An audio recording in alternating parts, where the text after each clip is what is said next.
For our summer school, The Garden Landscape, I'm going to take inspiration from a couple of artists.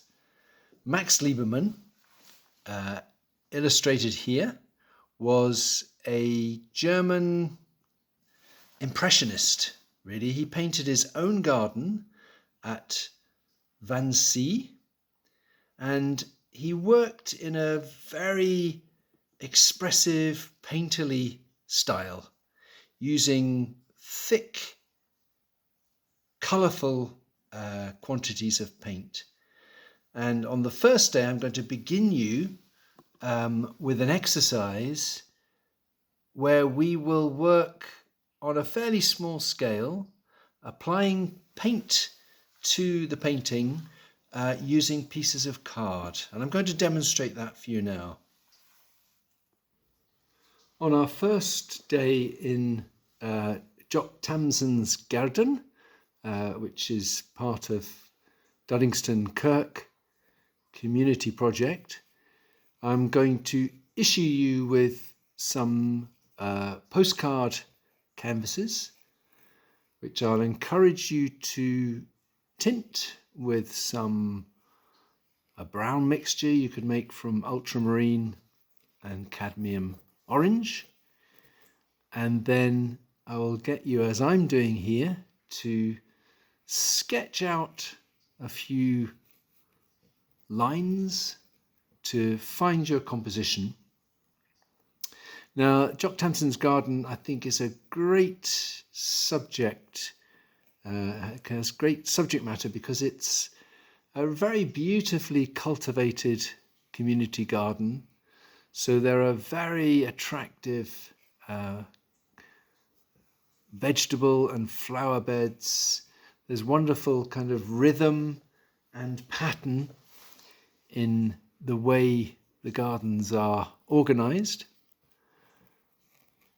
And so if you were to start, as I am here, with a certain amount of drawing lines, selecting a composition that takes in some of the interesting material,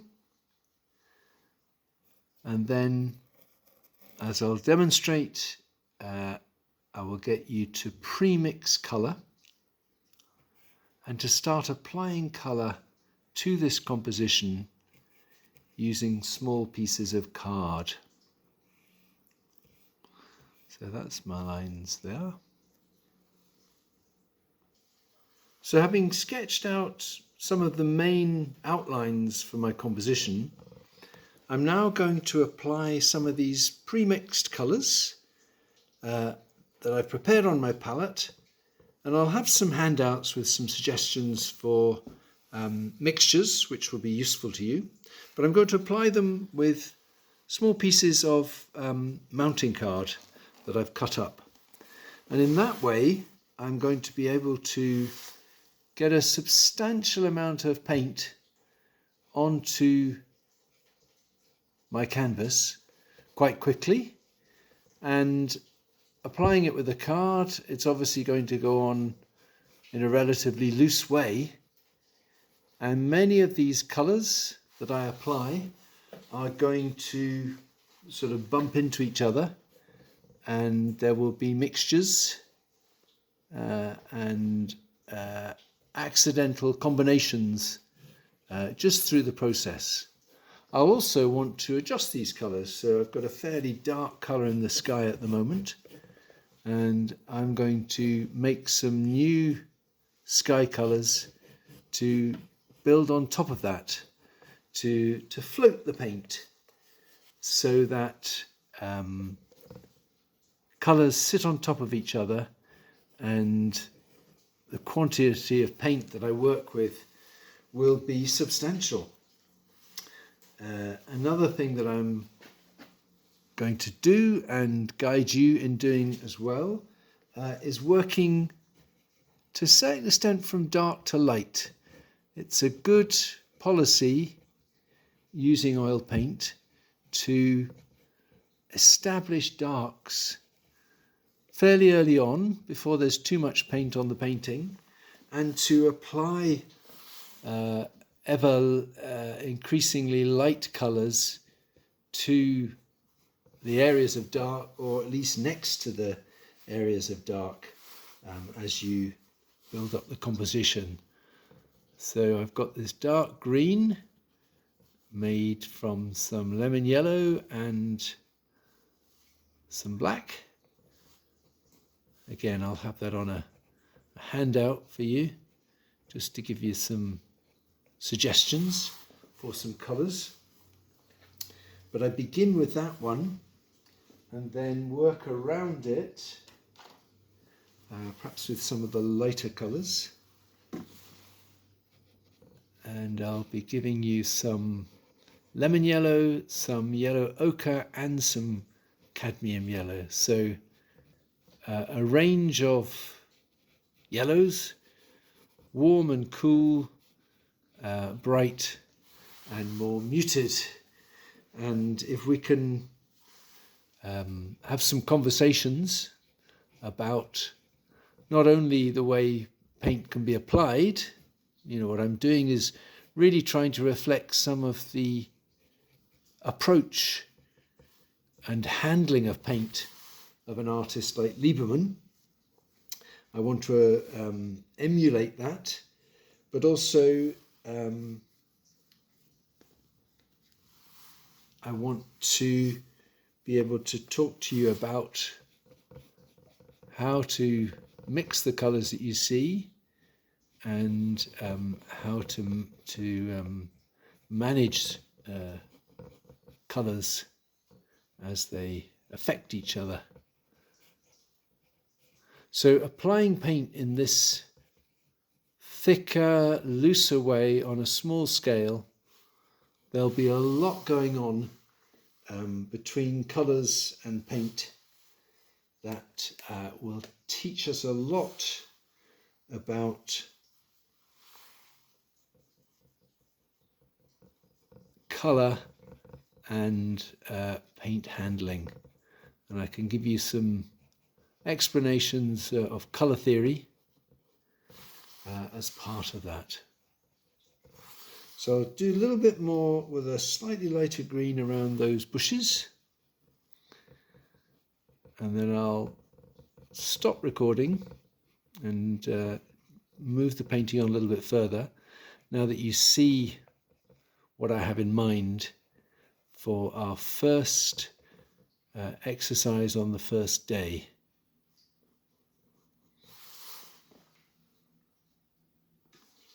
So with most of the painting blocked in with a first layer, I'm now beginning to modify some of these colours.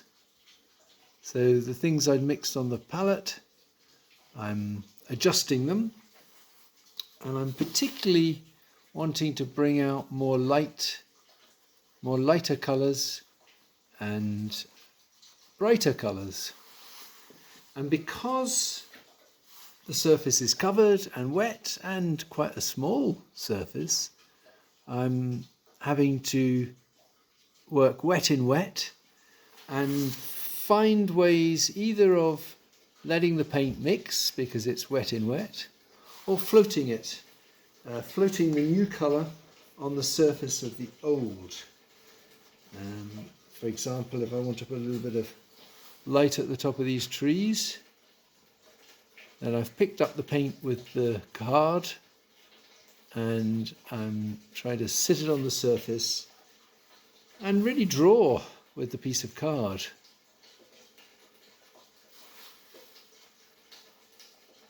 And a closer examination of some of Max Liebermann's paintings, you can see there's a tremendous kind of rhythm and dare I say energy to the way that the paint is applied, and it seems to capture something of the movement of the plants and the flowers in his garden.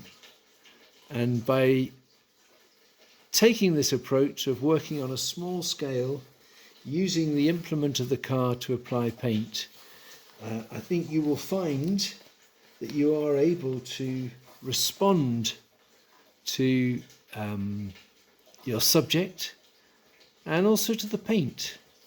I think it gives you a feel for the quality of the paint and the kinds of textures and patterns which you can create, which in turn reflect what you're observing of your subject. So on our second day, we're going to be next door to Jock Tamson's garden in Dr. Neal's garden. And our inspiration, or my inspiration for the next exercise that I'm going to encourage you to try on the beginning of the second day, is going to come from the French painter Pierre Bonnard. Bonnard was a very instinctive painter who worked with fabulous, often quite kind of unexpected, surprising colours. Each area of his painting, whether it was still life, figurative, or garden landscapes, are rich colours and textures, which by all accounts Bonnard produced in a very instinctive, unprepared way. He had little thumbnail drawings which helped him identify his subject matter, and then he would work, as I say, in a very instinctive way with the application of the paint, describing himself as having a brush in one hand and a rag in the other. So to help in a way teach a more intuitive approach to painting, I've got another exercise which I'll demonstrate to you now. So Bonnard was obviously a master colorist, and not all of us have the imagination or the experience with color of a master like Bonnard. So I am going to guide you on the second day in an exercise, maybe for the first hour, where I'll provide you with a recycled painting, a piece of someone else's painting that will be the basis for this first study. It's someone else's painting, so it won't be your colours, and it won't be the colours that you'll be seeing in Dr. Neal's garden.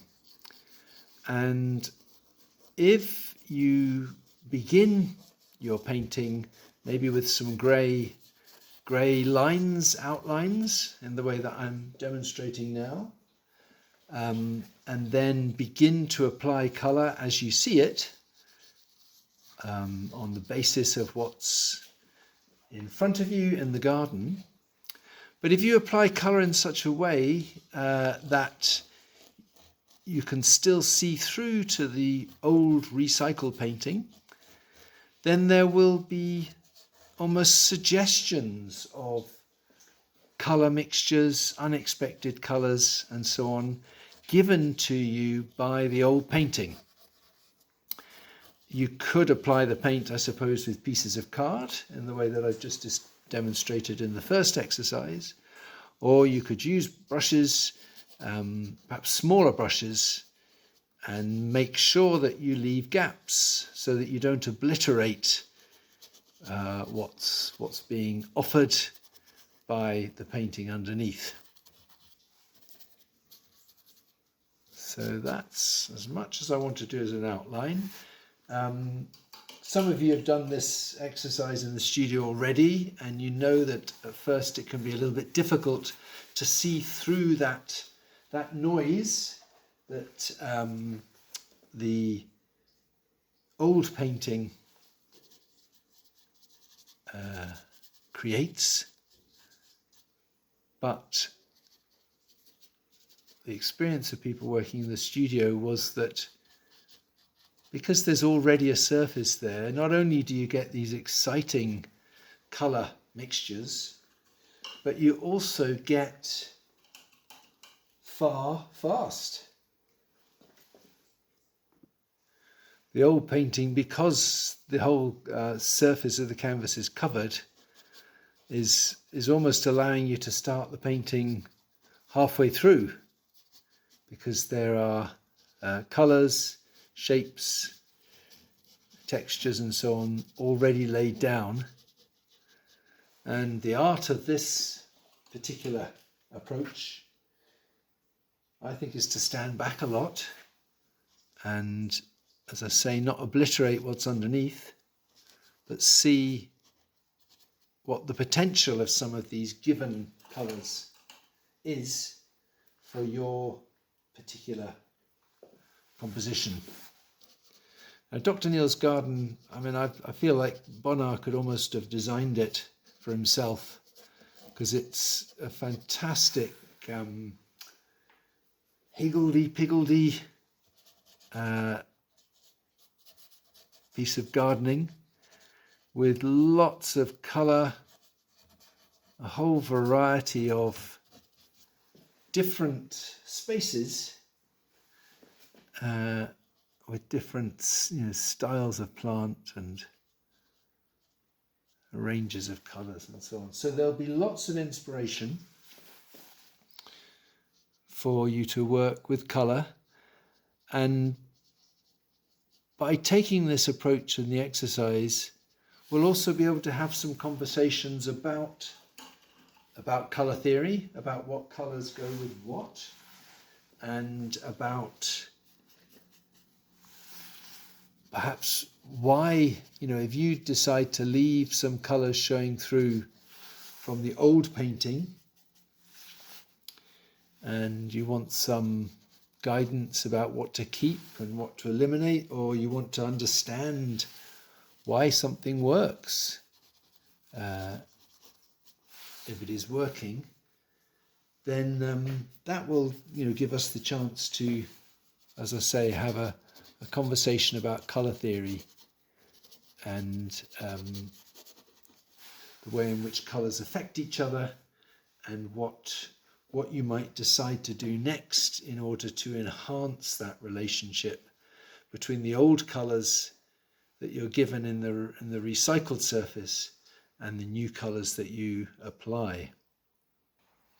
Something else that I think can come from this particular approach to painting is developing the ability to look at a scene, a garden scene for example, and work out what colours, what areas of the composition are more significant, what things are worth working on, bringing out, what colours, what parts of the foreground or the background, if you work on them, what will make the most difference to the development of the painting. And working with this particular exercise, initially, as I've said, there'll be quite a lot of noise that you need to quieten down before you can really start to see your painting taking shape.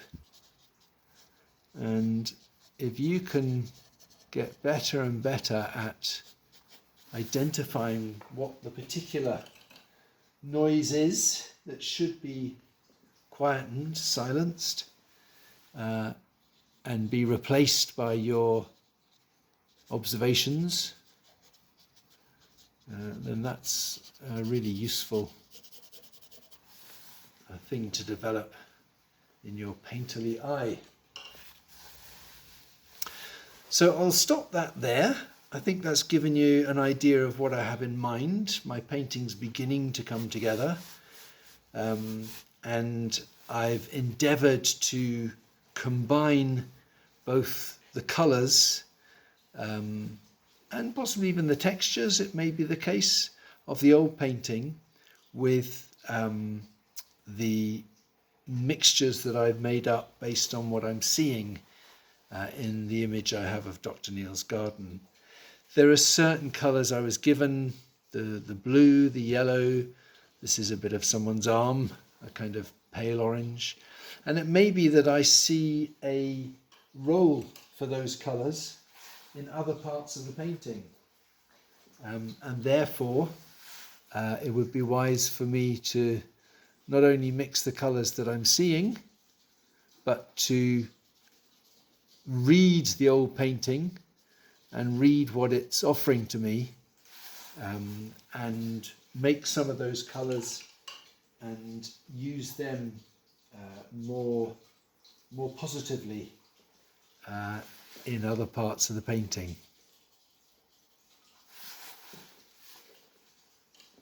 So there we have it, 2 exercises inspired by the work of 2 garden landscape painters, Bonnard and Liebermann, and I'll have some books and some references for you if you want to look at their work more closely. And we will begin each day, each of the first 2 days, with these sort of hour-long exercises, and then you'll be able to embark on a more sustained painting, working in a way that suits you best, but with some of the insights that these exercises will have given you into both paint handling and some colour theory as well. Okay, so I hope that the sun shines and that we paint in glorious sunshine.